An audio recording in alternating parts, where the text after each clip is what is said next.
السلام عليكم ورحمة الله وبركاته. بسم الله الرحمن الرحيم. الحمد لله رب العالمين، والصلاة والسلام على أشرف الأنبياء والمرسلين نبينا محمد وعلى آله وصحبه أجمعين. أما بعد،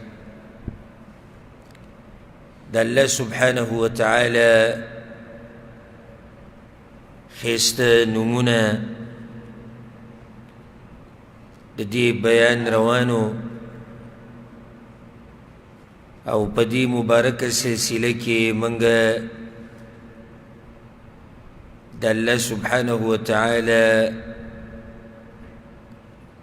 اتیا نمونه ذکر کړیو. اتیا نمونه د الله سبحانه وتعالى بیان شیو سره د وضاحته. په آخرني بیان کې موږ درې نمونه د الله ذکر کړیو. یو الرفیق،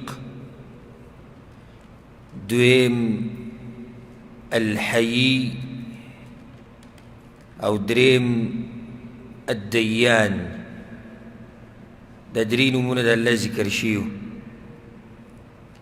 دا غینه بعد د الله سبحانه وتعالى یو نوم دی المحسن. د الله یو نوم دی المحسن، دا اسم فاعل له.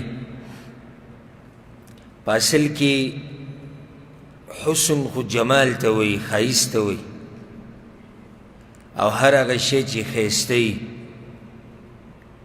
د قبیح په مقابله کې راځي، د بدرنګ په مقابله کې حسن راځي. نو د دې اطلاق په ډیرو معنو باندې کیږي د لغت په اعتبار سره. نو یو معنی په دې کې پرته د الجمال، ښایست، د ښایست معنی په کې پرته ده.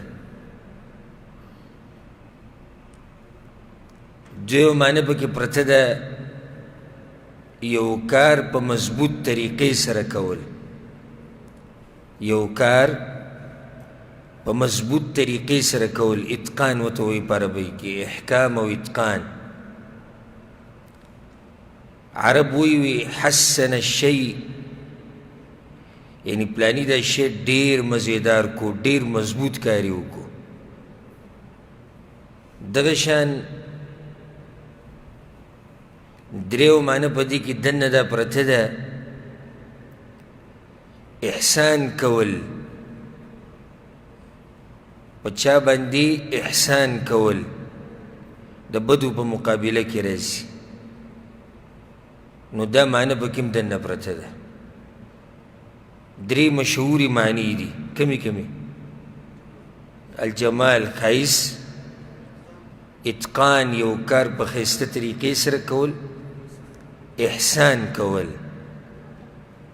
دا درې واړه معنی په دې نوم کې دننه پرتې دي المحسن.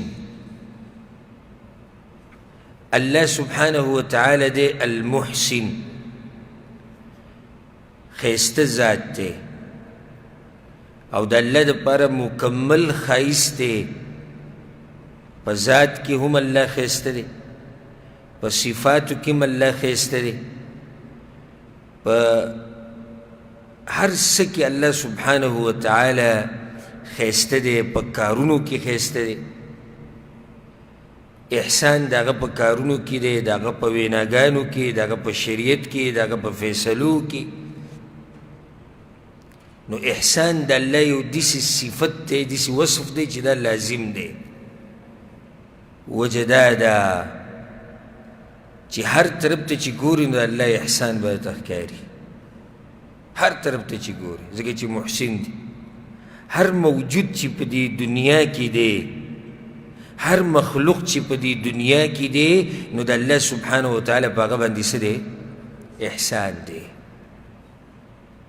الله سبحانه وتعالی احسان دی په هر موجود باندې ګوري، او په هر مخلوق باندې د الله احسان دی. دا مخلوق پیدا کول بیا د مخلوق ته هغه اسباب اسانول چې په هغې سره هغه ژوند تیر کړي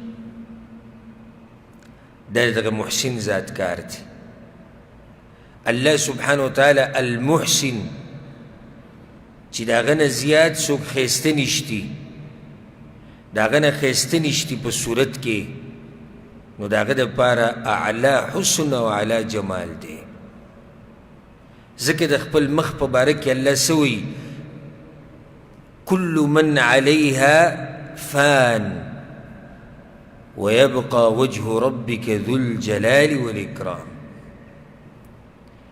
هر څه چې دی هغه به فنا کېږي او پاتې کېږي به مخ د الله ذو الجلال اوچت شان والا مخ دی د الله عزت والا دی نو کرم کله په معنی د البها سره راځي ښایسته مخ والا دی الله څنګه چې د هغه د شان سره ښایي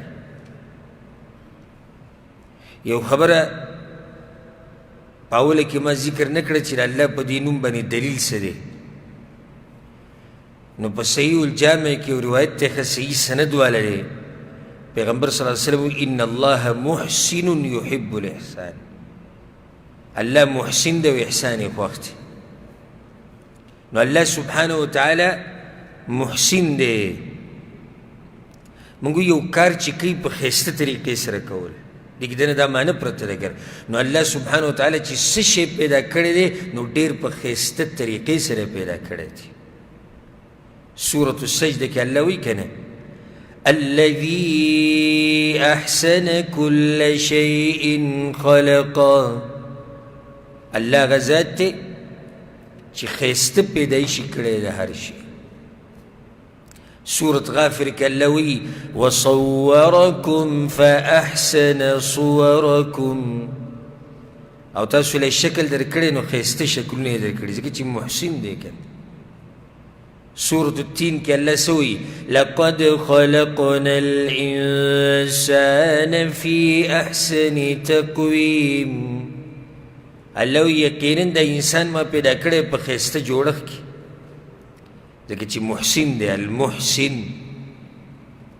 بېشمار احسانونه یې د الله بېشمار احسانونه د انسان چې پیدا کړی دی یوازې زموږ د پیدایش ته وګوره نو ښایسته ښایسته شکل ورکول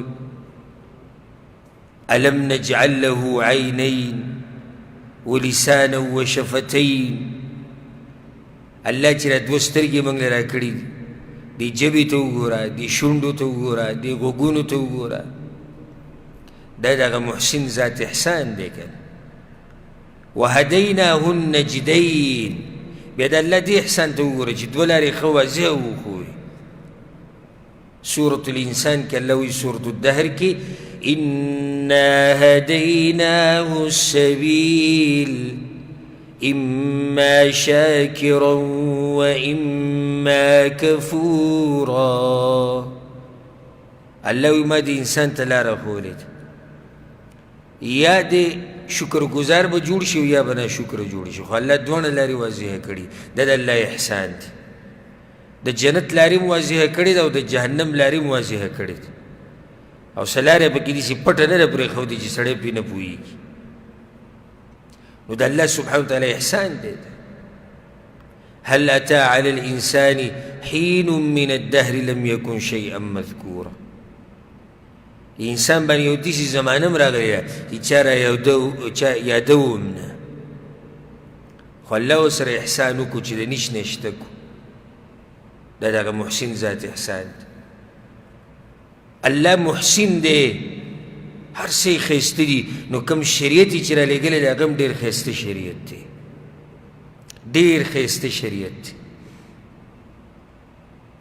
احکام یې ډېر ښایسته دي خیر په دې شریعت کې پروت دی د هر چا دپاره دومره ښایسته شریعت یې رالیږلی دی چې د هرې زمانې او د هر ځي سره مناسب دی د الله په شریعت کې داسې نشتي د الله په احکاماتو کې داسې نشتي چې بعض احکامات جي د بعض وخت پورې مناسب دي او بعض وختونو سره نامناسب دي او بعضو خلکو سره مناسب دي او بعضو سره نامناسب دي نه نه د الله شریعت د الله احکامات دومره ښایسته دي چې د هر ځي او د هر چا سره څه دي مناسب دي. الله سبحانه وتعالی محسن دی په خپلو کارونو کې. نو د الله په کار کې پالتو کارونه نشته. د الله په اوامرو کې داسې اوامر نشته چې هغه دې پالتو وي، بلکې د الله هر کار هغه د حکمت نه ډک دی. د الله په هر کار کې مصلحت دی. د الله په هر کار کې رحمت دی. د الله په هر کار کې عدل دی. د الله په هر کار کې فضل دی. محسن دی کنه. الله سبحانه وتعالی محسن دی. بیا په دې امت باندې خاص احسان سوی الله كنتم خير أمة أخرجت للناس. تاسو په امتونو کې غوره امت یې الله وایي. نو دا خو بیا په دې امت باندې الله خاص احسان. الله اکبر. الله محسن دی نو ښایسته خبرې را نازلې کړي دي. سوی الله په سورة الزمر کې الله نزل احسن الحديث. الله نازل کړی دی ښایسته قرآن، ښایسته خبرې. احسن الحديث ځکه چې محسن دی که نه، هر کار یې ښایسته دی. نو دې خبرو کې څومره خوند پروت دی د الله، څومره خوند د الله په خبرو کې پروت دی. د الله سبحانه وتعالی دې احسان ته وګوره چې پیغمبران یې رالیږلي دي او کتابونه یې راکوز کړي دي. رسلا مبشرین و منذرین. الله وایي ما پیغمبران درلیږلي دي زیری ورکوونکي او یره ورکوونکي. دا دغه محسن ذات احسان دی زموږ سره.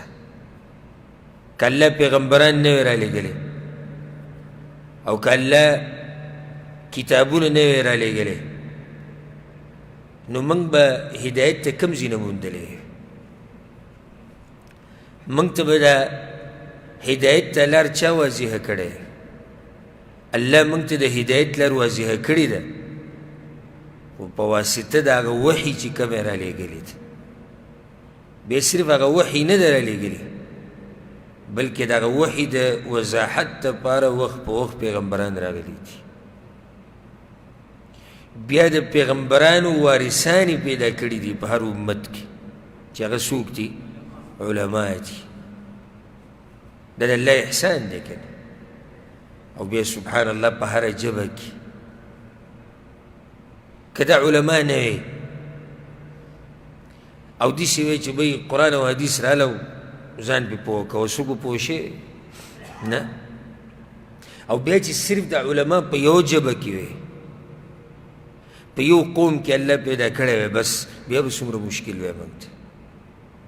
خو د الله دې احسان ته وګوره چې بیانونکي د دین په هر قوم کې پیدا کړي دي او په هر ژبه کې پیدا کړي دي. نو حق پرست علما بحمد الله په هر قوم کې شتي، په هر ژبه کې شتي، په هر ملک کې شتي. دا د الله احسان دی که د الله کم احسان به زه تاته بیانومه دغه محسن ذات. زه درته دا خبره علی بصیرت کوم چې یو سړی کیني په دې موضوع باندې چې راشه اوږد بحث پې کوو، یو اوږد بحث پې کوو نو نه ختمېدونکې موضوع ده. ځکه چې دغه محسن ذات احسانات او د هغه د طرف نه چې کوم خیر ورکړی شوی دی دې بندګانو ته نو هغه به کم کم یادې. او ځکه علما وایي خیره لا یزال الى عبده نازل. وی د الله سبحانه وتعالی خیر او احسانات همیشه بندگانو ته راکوزیږي او د بندگانو د طرف نه نافرمانیانې خیږي. همیشه موږ د الله په احساناتو کې ډوب یو او زموږ د طرف نه څه روان دي؟ ګوره نافرمانیانې روانې دي، زموږ د طرف نه کوتاهیانې روانې دي، زمونږ د طرف نه غفلتونه روان دي، زمونږ د طرف نه ګناهونه روان دي، او د الله د طرف نه احسانات را کوزیږي، د الله د طرف نه انعامات را کوزیږي. دې احسان ته وګوره کنه چې انسان هر څه وکړي، هر قسمه ګناه وکړي او بیا راواپس شي هغه رب ته، نو دروازه پسې نه بندوي. د الله احسان دی کنه. اوس ګوره دې مخلوق ته که موږ څوک معاف کړو، یو پیر به یې معاف کړو که نه، غلطي ته وشوه یو پیر بعض خلک به یې معاف کړي، یو پیر به یې معاف کړي، دویم پیر به یې معاف کړي. اوس ته مړه ته لرې کېږي ورکېږي په مخه تا نه غلطیانې کېږي. نه کمپنۍ کې چې الله ولا معمولي څه مشرتیا ورکړي یا ټیکهداري یا لږ مالداري او نوکران ورسره نو معمولي غلطي دی نوکرانو معاف کوي. ته وایي زما تباهي وکړه، وایي تباهي تباهي به څه کېدی شي 100 ریاله نقصان پکې شي، 100 ریالو ته هغوی زما دوی بیړه غرقه کړه، سبا نه بیا به نه راځي. بس لکه معاف یې که نه، خو د خالق معاملې ته وګوره دغه محسن چې ما ورته څومره غلطیانې وکړو، څومره غلطیانې، او هر ټیم چې موږ توبه وباسو هغه رب راپسې دروازه نه رابندوي. وهو الذي يقبل التوبة عن عباده ويعفو عن السيئات وهو الذي يقبل التوبة عن عباده. الله هر وخت د بندگانو توبه قبلوي او ګناهونه معاف کوي. دا د الله احسان دی. ای د الله کوم احسان به تا ته رایادوم. واوره من جاء بالحسنة فله 10 أمثالها. چا چې د قیامت پر ورځ یو نیکي راوړه الله به بدل کړي 10 ورکو. دا احسان دی. یو نیکي کوه او به بدل کړي 10 میلاویږي. ومن جاء بالسیئة او چا چې بدي راوړه فلا یجزا الا مثلها. د یوې په مقابله کې هم دقه یو بدي ده، بدي دله نه ډېروي، بدي نه ډېروي، او نیکیانې د یوې په بدله کې دله 10 درکوي. الله محسن دی، ښایسته دی، په هر څه کې نو نومونه هم ښایسته دي. الله لا اله الا هو له الاسماء الحسنى. د الله دپاره کوم نومونه دي؟ ښایسته نومونه دي. هر څه کې الله ښایسته دی سبحانه وتعالی. زار شم د هغه د ښایسته نومونو څومره خوندوره موضوع ده، موږ پکې لګیا یو. د انسان د زړه د ځان سره ویسي دا موضوع. والله قسم پې درته خورم چې په دې موضوع کې سړی نه ستړی کېږي. د الله په باره کې چې سړی لیکي، سړی چې په مخه مې د الله په باره کې خبرې اورېدې، د الله صفات مې اورېدې، د الله ثنا مې ویلې، د الله حمد مې بیانولې، د الله نومونه مې بیانولې. دومره خوندوره موضوع ده. بیا الله محسن دی، احسانات بیا په خپلو بندګانو باندې خو بیا خاص دي. کوم خاص بندګان چې دي که نه، لکه په دنیا کې الله په خاصو بندګانو باندې احسان څه دی؟ هغوی له د ایمان توفیق، هغوی له د یقین توفیق، هغوی مضبوط ساتل په دې نیغه لار باندې. دا د دغه محسن ذات کار دی. د هغوی سره خاص ملګرتیا سوی الله إن الله مع الذين اتقوا والذين هم محسنون. الله ملګری د تقوادارو دی او الله ملګری د احسان کوونکو دی. نو دا د الله لوی احسان دی که نه چې ملګری د چا دی؟ ملګری د تقوادارو دی، خاص ملګری دی. بیا د الله بل احسان ته وګوره، نیکانو بندگانو له الله حلال رزق ورکوي، نیک بچي وله ورکوي، ښایسته ژوند وله ورکوي، امن او امان والا. من عمل صالحا من ذکر او انثى، چا چې نیک عمل وکړو که سړی دی او که ښځه ده، که نارینه دی او که زنانه. واوره وهو مؤمن، دا سړی مؤمن دی، عقیده د توحید ده. هغه محسن ذات څه وایي؟ فلنحيينه حياة طيبة. الله وي موږ به له ښایسته ژوند ورکو. دا احسان دی د الله د خپلو خاصو بندګانو سره. ښایسته ژوند څه معنی ده؟ حلال رزق به له ورکم. ښایسته ژوند څه معنی ده؟ نیکه ښځه به له ورکم. ښایسته ژوند څه معنی ده؟ الله وي نیک اولاد به له ورکم. ښایسته ژوند څه معنی ده؟ الله وي امن و امان به له ورکم. ښایسته ژوند څه معنی ده؟ الله وي د زړه سکون به له ورکم. دا ښایسته ژوند دی. ښایسته ژوند ګورې دې ته نه وایي چې سړي سره پیسې ډېرې ورې. د دنیا والو دا مقصد دی چې ښایسته ژوند صرف څه ته وایي؟ چې و چا سره پیسې ډېرې دا ښایسته ژوند دی. نه، ښایسته ژوند په اصل کې دا دی چې زړه ته دي سکون یې، اطمینان یې زړه ته دي. یو سړی غریبي، فقیري، محتاجي، کمزوری، بیماري، او بیا هم زړه ته سکون او راحت وي. یو سړی کروڑپتی لږپتی او ده ته سکون نه حاصلېږي، د ده زړه ته اطمینان نه رسي، نو څه به کوې په هغې باندې؟ د دې نوم فایده. الله دی المحسن. نو کله چې تا ته پته ولګېده چې الله محسن دی، احسان کوونکی دی، نو ته هم په ځان کې صفت ته احسان پیدا کړې. صفت ته څه شي؟ احسان. موږ دا خبره ذکر کړو چې احسان په دوه قسمه دی، احسان د الله سره او احسان د بندگانو سره، مخلوق سره. د الله سره احسان څه دی؟ عبادت په ښایسته طریقې سره کول. دا یو معنی ده، یو طریقه ده چې تا ته پته ولګي چې دغه محسن بنده، دغه محسن رب بنده،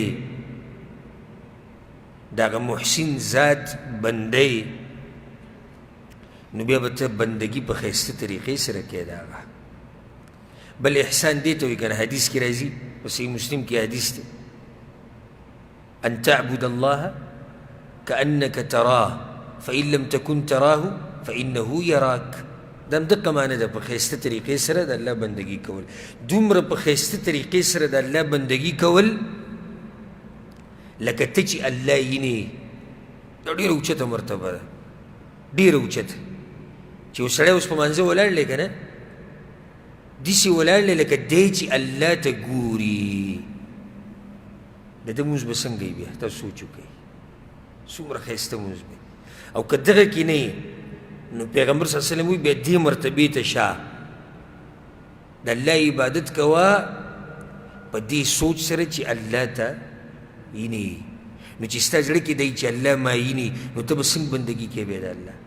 دې ته ښایسته بندګي وایي. او دویم احسان، احسان د مخلوق سره. احسان د مخلوق سره څه معنی ده؟ مختصر ده، هغوی ته خیر رسول، مخلوق ته خیر رسول، که په ژبه وي، که په کار وي، که په هر څه کې. او د ټولو نه لوی حقدار خلک د احسان هغه ستا مور پلار دي. ووصینا الانسان بوالديه احسانا. الله وی موږ وصیت کړی دی انسان ته چې د مور پلار سره به ښه کوي. نو مخلوق سره احسان او بیا هغه خلک مخکې کول چې کوم الله را مخکې کړي دي. احسان د مور پلار سره کول چې هر قسمه خیر ستا د طرف نه هغوی ته ورسي. احسان د خپلو بچو سره، احسان د ښځې سره، احسان د ملګرو سره، احسان د دیندارو خلکو سره، احسان د علماو سره، احسان د فقیرانو سره، احسان د یتیمانانو سره، احسان د کونډو سره، او بیا داسې ځه الله وی کنه انا لا نضيع اجر من احسن عملا ان الله لا يضيع اجر المحسنين. الله دې بندگانو عمل ګوره نه ضایع کوي څوک چې احسان کوي، احسان په عبادت کې او احسان د مخلوق سره. حدیث کې راځي شیخ البانی راوړی په سلسله صحیحه کې حیثما کنتم فاحسنوا عبادة الله، هر ځای کې چې د الله ښه بندګي کوئ، وابشروا بالجنه او زیری د جنت تر درکومه. چې کله چا بندګي کوله د الله په ښایسته طریقې سره او احسان یې د الله د بندګانو سره کوو، د در لپاره زیری دی د جنت. او الله دې خلکو سره محبت کوي. ورې ان الله يحب المحسنين. او بله چې احسان دې وکړو الله به په بدله کې هم تا سره احسان کوي. هل جزاء الإحسان إلا الإحسان. الله وی بدله د احسان نه ده مګر احسان کول دي. چې کله ته د الله د بندګانو سره ښه وکړې الله به تا سره هم ښه کوي. کما تدینو تدان، څنګه چې کوې داسې به درسره کېږي. یو حدیث مې ذهن ته راغی په صحیح الجامع کې شتي، پیغمبر صلی الله علیه وسلم وی ګوره اذا قتلتم فاحسنوا قتلتكم یا فاحسنوا القتله. چې کافر وجنم په صحیح طریقې سره به وجني.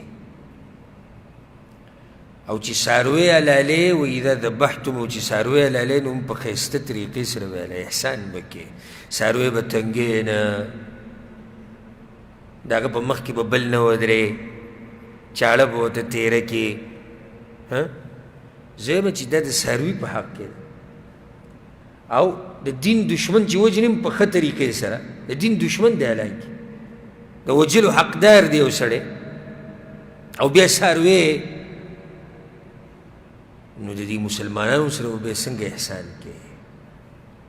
ورسېدی په دې باندې که دې مسلې ته زموږ ډېر زیات ضرورت دی، د احسان دې مسلې ته. نو د الله یو نوم شو څه شي المحسن. پوه پې شوئ که نه؟ یعنې دومره اوږدې خبرې مه وکړې، تاسو اوس نه یې پوه اوسه پورې. پوه شوئ که د الله بل نوم دی الستیر. الستیر ډېر خوږ نوم دی د الله. حدیث کې راځي، امام نسائی راوړی دی، امام ابو داود هم راوړی.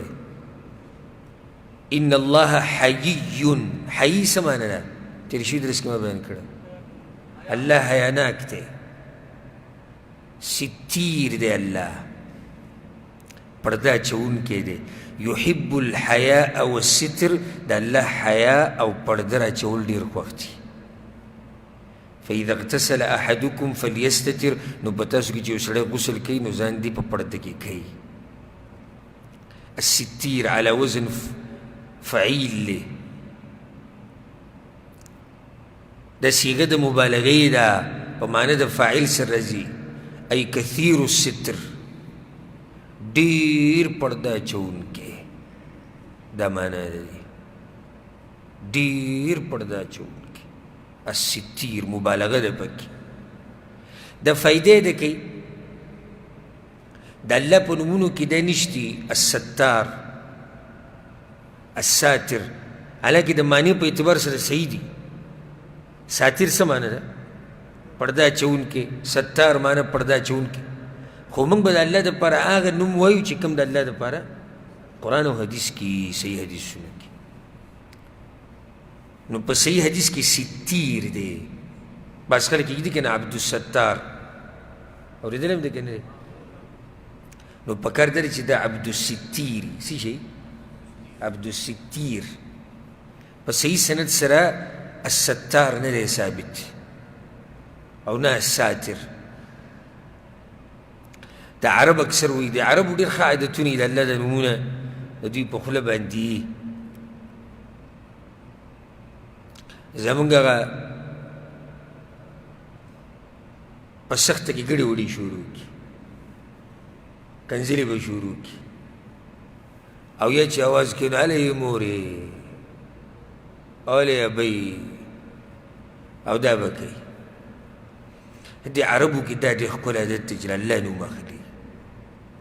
اکثر دي ستا سره څه خبره کوي یا مسله ګرانه شي تا ته په پیغمبر درود ووایه نو په پیغمبر باندې درود یا به تا ته الله رایت کړه کله به تا ته ته بسم الله ووایه خو چې کله غوسې تا ته ووایي اعوذ بالله ووایه داسې ښکلي عادات دي په دوی کې زمونږ هغه چې غوسې شي د خولې نه پشم رواني او چې کمی کنزلي په ډکشنري کې نشتي هغه به راته وکړي او که دې ورته دغه ټیم کې نصیحت وکړو نو کېدای شي تا ته هم ګړې وړې ووایي بیا موږ خبرې شروع کړو په عربو پسې عربو کې ډېر ښکلي عادات دي الله پکې ډېر ښکلي عادات اچولي دي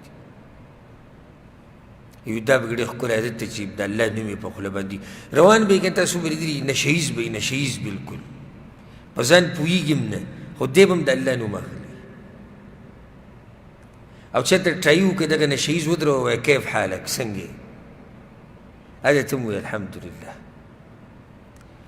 زمونږ که روغ رمټ غټ پټ به یې داسې څنګه یې لکه بس سا کته بره کېږي بس سا کته بره کېږي یہ غریب نیم کیلے اغسطے دے بس سائی کته بره کېږي درې ټیمه رزق روان دی ښه دب کې ښه هر څه د غصه دی د غریب کته بره کېږي هنه د دوی لیوني ته ووایه د دوی لیوني ته چې ته ټرای وکړه لیونی ته لاره کې ملو شي عربی وایي دلته یو کس دی تعویزونه لیکي را چې بودیزم ته ګورې چې سره ته وایي لیونی زمړه ورک شوي تعویزونه په شریعت کې دي چې تزیږي او زمونږ هغه به سره د دومره ګټ پټکي په ممبر ناست او تعویزونه به جوړوي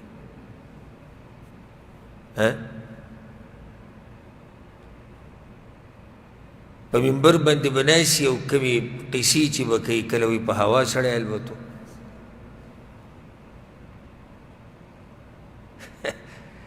کله وی دغه دا پلاني ځای کې مړی را ژوندی شو روح یې راله او پلاني ځای کې روح راله او دا پیریان چې پیدا شي دوی دا چل کوي دوی دغه چل کوي نو د عقیدې په مسله کې به کمزوري ویني او د دوی دا لیوني چې کم دي او د دوی دا نشهیز هغه به ویني چې هغه به د خولې نه به د الله نوم روزي ما خبره دا کول اکثر د عرب چې دي مصیبت راشي یا ساتر یا ساتر یا بعضو یا ستار نو دا ساتر او ستار د الله په نومونو کې نشته هم معنی صحیح ده ګورئ لکه ساتر څه معنی خو پرده اچوونکی ده ستار پرده اچوونکی خو موږ داسې نشو ویلی چې دا د الله نوم دی ځکه چې موږ په دې کې ډېر احتیاط کوو د الله دپاره به هغه نوم ثابتو چې هغه قرآن کې او یا پیغمبر صلی الله علیه وسلم په صحیح حدیثونو کې بیان کړی نو واضح ده الله دې الستیر پرده اچوونکی ډېر پرده اچوونکی دی په خپلو بندګانو باندې ډېر پرده اچوونکی دی عیبونه پټوونکی ګناهونه پټوونکی او داسې پرده اچوونکی ذات دی که نه داسې پرده اچوونکی چې ګناه به دله پټه ساتي ساتي ساتي ته به یې ورځ لاس اوچت کړي یا الله توبه وباسم یا الله توبه مې ده د اوسه پورې پټه وه اوس یې راته بلکل معاف کړه لاړه ختمه شو څوک خبر هم نه شو چې ته 15 کاله په دې ګناه کې اخته وي دا دی هغه ستیر د الله سره اشنا شان دی والله چې دا خبره سړی واوري سړی په جسم باندې رګونه یې ځیږ شي زمونږ هغه ښایسته کارونه یې راښکاره کړي دي او هغه بد یې راله پټ کړي دي ښایسته ټول راښکاري دي دا سړی د کې پلانې صفت دی د غریبانو سره منډه یو دی منزل راځي یو د ګیره ده او د خرچې کوي یو دی تقوادار دی او د درسونه کوي یو دی علم یې زده کوي یو دی علم خوره یو ده دا ټولې خبرې راښکاره کړي دي خو د شپې دا سړی څه کوي کوم ګناهونه چې کوي هغه یې پټ ساتلي دي په زړه کې څه دي څه خبرې پټې کړي دي هغه ټولې الله پټې کړي دي ټولې پټې کړي دي پردې ډېره خوښه ده اظهر الجمیل ښایسته کارونه یې راښکاره کړي دي وستر القبیح او قبیح صفات زمونږ هغه بد صفات یې زمونږ پټ کړي دي زمونږ په سینو کې چې څه دي هغه یې پټ کړي دي ګینه الله په دې قادر و چې سینو کې چې څه دي دا یې راښکاره کړی خو هغه یې څه کړي دي پټ کړي دي او پردې خوښه ده دا خوښوي چې یو بنده په ځان باندې پرده واچوي دا ډېره خوښه ده یو حدیث ته وایم په صحیح بخاري کې ډېر ناشنا حدیث دی پیغمبر صلی الله علیه وسلم کل امتی معافا الا المجاهرین زما ټول امت به الله بخي مگر هغه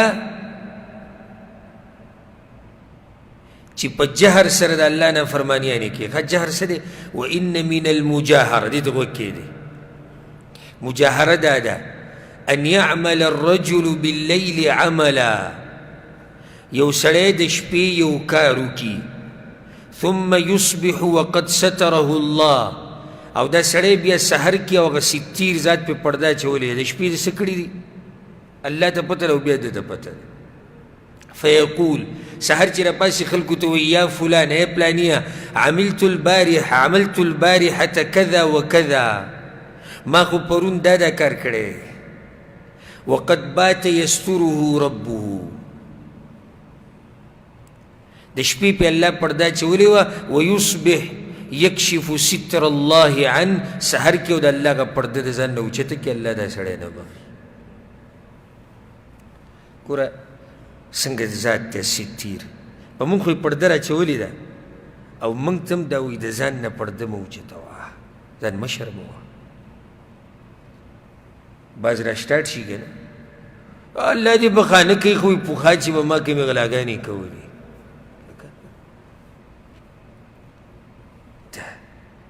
داسې د عزت خبره تېری دی ځان شرموي سبحان الله چې یو سړی دې درجې ته راورسي چې په ګناه باندې فخر کوي الله دې وي بخانه کوي خو پوخا به وې دا ډمې ما هم راوستې الله دې بخانه کوي ما یو فلم نه دی پرېښودی د انډیا الله د باندې پرده راچولې ته خلکو ته ویلی ستیر ذات پټ کړی ته خلکو ته راښکاره کې شرم نه درځي د الله نافرماني دې کړې ده اوس پې سینه ټپې سینه ټپې چې ما د الله سره دشمني کړې ده یو وخت کې سینه ټپې چې ما یو وخت کې د الله نه ده منلې او هغه د باندې پرده راچي هغه الله د باندې پرده راچي دا دی ستیر ذات او ته راولګېدې ځان شرموې پرده اچوونکی ذات دی ذکر دا سوچ کوم که نه زړه به دې ژوندی شي دې خبرې سره ذکر دا سوچ کوم زه یم که د دې ګناهونو نه بین راتلی زموږ به څه حال وي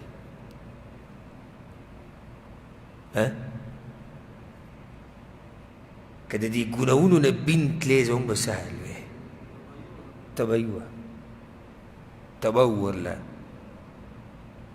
دوست پر دوست سره پاتې شوی نه مور پلار سره به رشته پاتې شوی نه د ښځې او د خاوند رشته به پاتې شوی که دا پردې الله اوچتې کړي که پردې الله اوچتې کړي د ښځې او د خاوند د ډېرو رشتې به ختمې شي که پردې الله اوچتې کړي د ډېرو وروڼو ورورولي به ختمه شي که پردې الله اوچتې کړي د ډېرو ملګرو ملګرتیا به ختمه شي که پردې الله اوچتې کړي د ډېرو ناشنا ناشنا کارونه به راښکاره شي او که پردې الله اوچتې کړي والله که ما او تا د یو بل سره سلام هم وکړو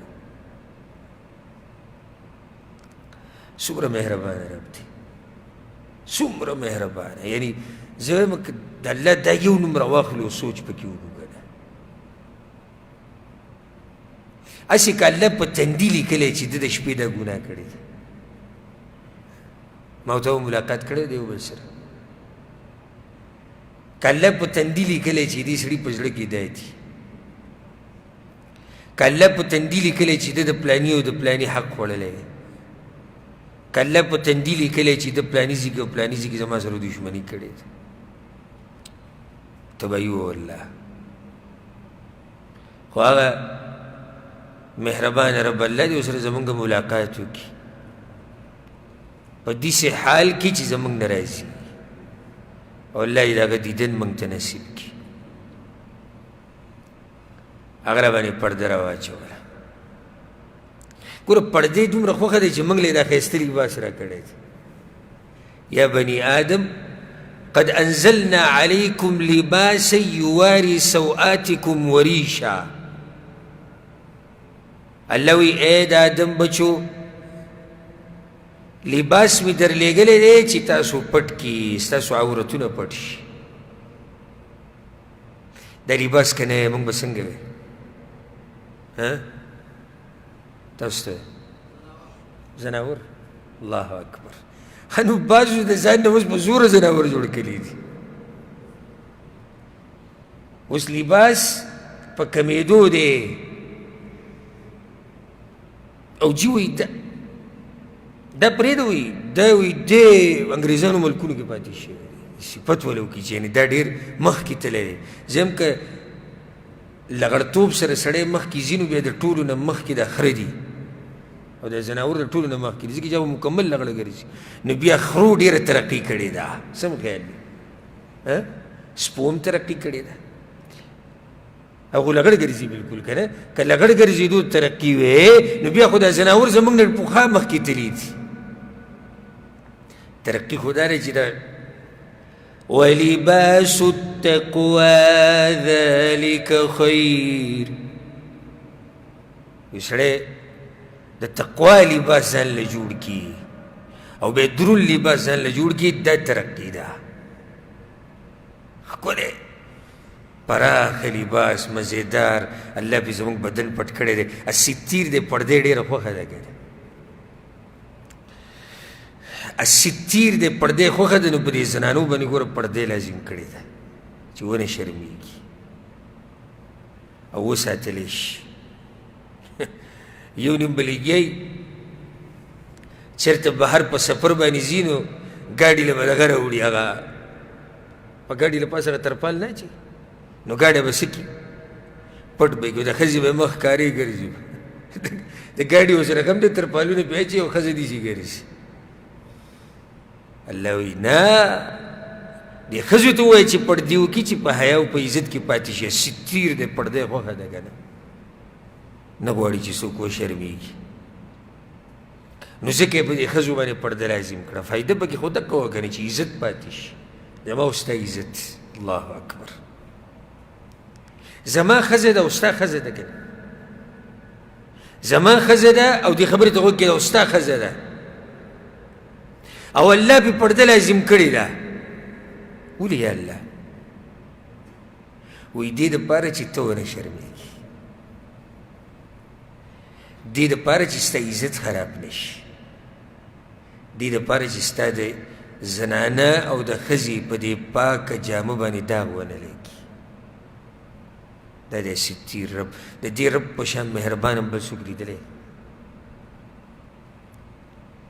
ما وی کنه محسن کم احسان به د الله دی. نو دا پرده راچول هم د الله په دغه نوم کې دننه راغلی. هغه محسن کې احسان کوونکی پردې ډېره خوښه ده. قل للمؤمنین یغضوا من ابصارهم. ووایه مؤمنانو سړو ته چې نظرونه کوز ساتي، پردې خوښه ده. وقل للمؤمنات يغضضن من أبصارهن. ووایه دې زنانو ته چې نظرونه کوز ساتي، پردې ډېره خوښه ده. لا تدخلوا بيوتا غير بيوتكم حتى تستأنسوا وتسلموا على أهلها. د بل کور ته الله وایي بغیر اجازه ته منه نوځه الله پرده خوښه ده څومره ښکلی شریعت ته الله دې په دې شریعت باندې موږ د مرګه پورې قایم او دایم لري منه نوځي د بل کور ته بغیر اجازه ته الله وایي ځکه چې ستیر دی پرده یې خوښه ده والذین یرمون المحصنات واوره څوک چې په پاک دامنو ښځو باندې بهتانونه لګوي ثم لم یأتوا بأربعة شهداء او بیا څلور ګواهان رانوستو فجلدوهم 80 جلده اتیا دورې ووهئ ولې دا سزا الله کېښوده چې پردې اوچتې نه شي پردې خوښه ده ولې ته یو ښځه شرمې ګواه سره نشتي ولې بهتانونه لګې رب العالمین غواړي چې د معاشره په پرده کې پاتې شي زینه ولې حرام کړه په دې کې د لاسه حرام کړه اجتنبوا كثيرا من الظن الله بد ګمانونه په یو بل مه کوئ ولا تجسسوا او د یو بل جاسوسي مه کوئ چې پردې اوچتې نه شي څومره مهربانه رب دی الله اکبر بنده لګیا دی ګناهونه کوي بنده لګیا دی نافرمانیانې کوي حالانکه زمونږ هغه الله ته ښه ضرورت دی او هغه زمونږ نه بیزاره دی او هغه بیزاره رب په موږ پرده رااچوي سوچ وکړئ دې ته زمونږ ورته ضرورت دی او هغه زمونږ نه بیزاره دی اچھا چې ورته ضرورت دی هغه ګناهونه کوي او هغه بیزاره رب پې بیا هم پردې رااچوي حدیث به راته ووایم د رب سره به دا محبت ښه ډېر شي په صحیح بخاري صحیح مسلم کې دا حدیث دی ان الله یدني المؤمن الله به د قیامت په ورځ د مؤمن رانږدې کي ځان ته حساب کتاب به ورسره کوي ډېره د یېرې ورځ ده الله به په خپل حساب کتاب کې د ټول مخلوق سره او په خپله به الله خبرې کوي او زما او ستا نمبر به پکې هم راځي نو الله به د مؤمن رانږدې کي ځان ته بیا به ورته وایي اتعرف ذنب کذا اتعرف ذنب کذا پلانې ګناه چې دې کړې وه هغه پلانې ګناه چې دې کړې وه هغه به وایي نعم ای رب او یا الله کړې وه حتی اذا قرره بذنوبه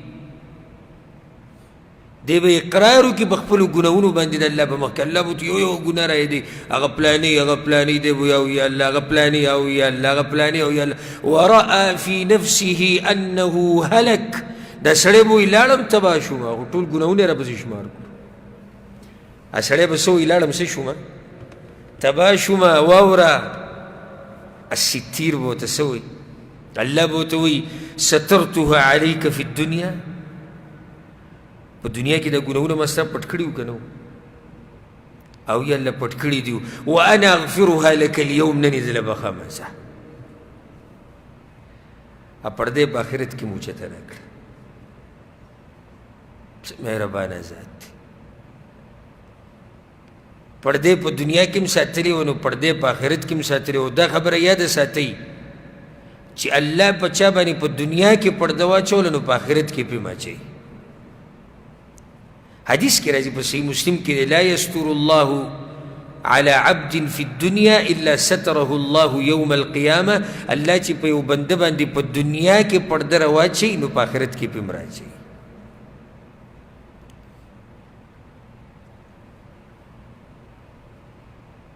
نو دغه بنده دا چې د ګناهونو اقرار یې وکړو الله ورته څه ووایي سترتها عليك في الدنيا په دنیا کې مې دا ګناهونه ستا پټ کړي وانا اغفرها لك اليوم نن یې دله بخمه فیعطى کتاب حسناته نو د نیکیانو کتاب او عمل نامه به ورته ورکړی شي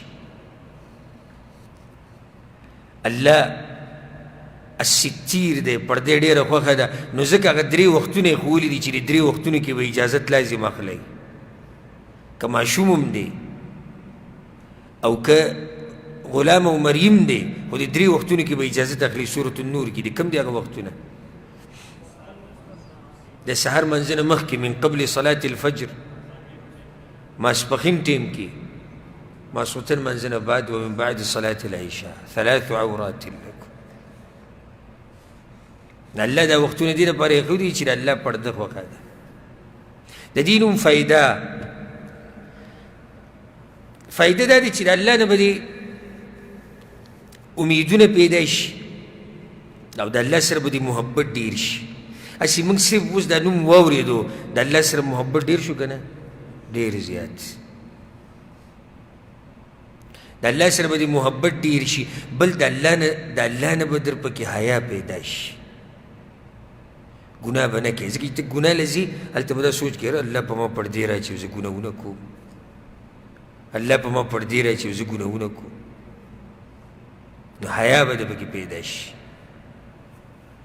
بل دا چې په ځان باندې به پردې راچوي ځان به شرمې نه اوس چې دا نوم درته معلوم شو او د الله پرده خوښه ده نو د ځان نه به پردې نه اوچتوئ، ګناهونه به خپل نه رایادوئ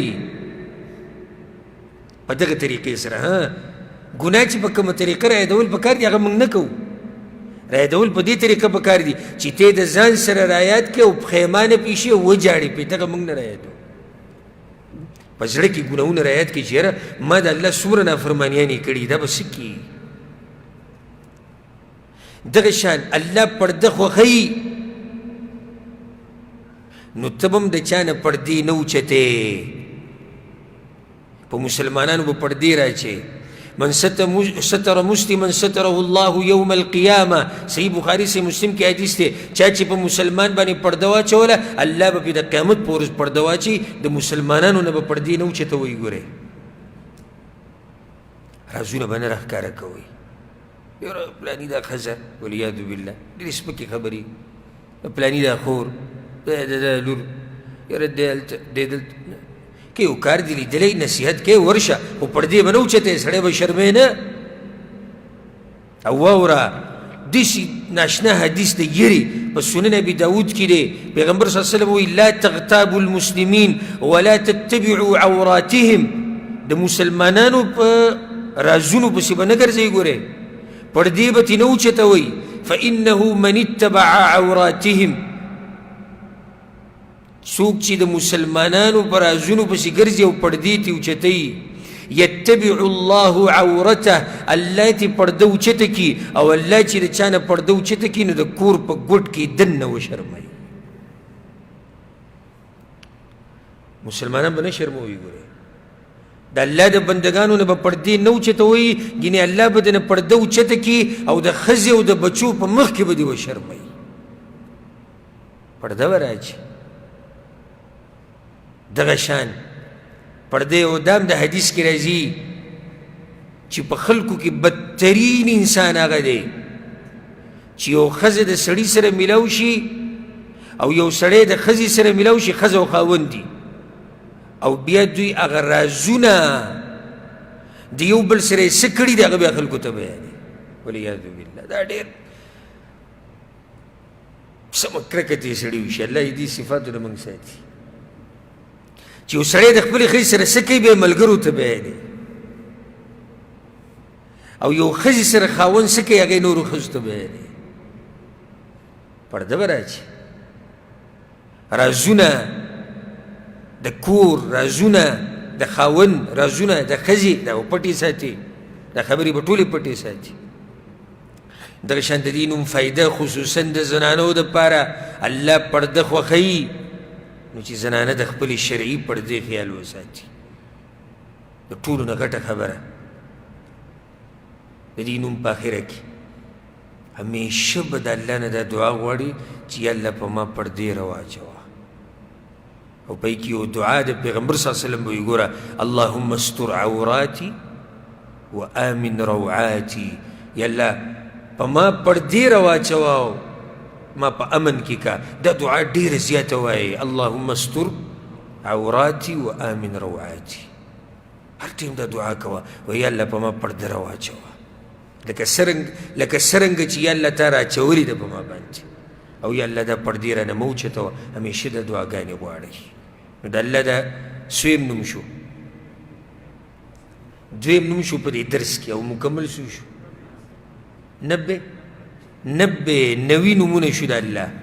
نو په ننني درس کې دوه نومونه کم المحسن الستیر او داسې مکمل د الله شو 90 نومونه نوي نومونه شو د الله او په دې مبارکه سلسله کې بس یو څو نومونه پاتې دي او یو څو درسونه دي نو کوشش کوئ چې دا نومونه یاد کړئ په دې ځان پوه کړئ او د دې اثر ستاسو په ژوند کې راښکاره شي الله دې په موږ ټولو باندې پردې راواچوي په دنیا او په آخرت کې او کمې پردې چې الله په موږ راچولي دي الله دې هغه زموږ نه اوچتوي هذا والله أعلم وصلى الله وسلم على نبينا محمد وعلى آله وصحبه أجمعين